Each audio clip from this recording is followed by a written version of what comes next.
Hello, welcome to PS classes. My name is Prabha और ये हम लोगों की बेसिक फिजिक्स की क्लास 3rd है। और इसमें आज हम लोग न्यूटन्स के लॉ के बारे में एंड त्वरण के बारे में पढ़ेंगे। तो चलिए हम लोग स्टार्ट करते हैं। तो सबसे पहले हम देखते हैं त्वरण किसको कहते हैं। किसी वस्तु के वेग में परिवर्तन की दर को त्वरण कहते हैं। यह एक सदिश राशि है और इसका SI मात्रक मीटर प्रति सेकंड होता है। और ये सदिश राशि क्यों है? क्योंकि इसमें रिजल्ट एंड डायरेक्शन दोनों ही होते हैं, इसलिए ये सदिश राशि है। यदि समय के साथ वस्तु का वेग घटता है तो त्वरण ऋणात्मक हो जाता है। अगर वस्तु के साथ में वेग घटेगा तो त्वरण क्या हो जाएगा? ऋणात्मक हो जाएगा। अब देखते हैं न्यूटन्स लॉ ऑफ मोशन, यानी कि न्यूटन के गति के नियम।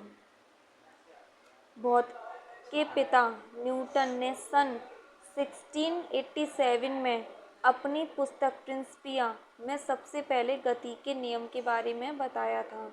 न्यूटन्स के 3 नियम होते हैं। तो फर्स्ट आज हम लोग इस वीडियो में पढ़ेंगे और सेकंड थर्ड हम लोग कल पढ़ेंगे। तो सबसे पहले हम लोग स्टार्ट करते हैं।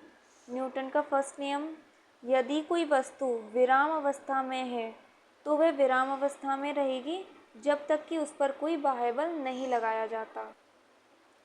और अगर वो सीधी रेखा में चल रही है तो वो सीधी रेखा में ही गति करती रहेगी, क्योंकि जब तक हम उस पर कोई फोर्स नहीं लगाएंगे तो वो वस्तु अपनी स्थान से नहीं हटेगी।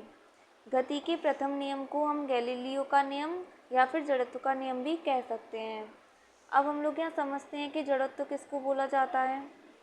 बाह्य बल के अभाव में किसी वस्तु की अपनी विराम अवस्था या समान गति की अवस्था को बनाए रखने की प्रवृत्ति को जड़त्व कहते हैं।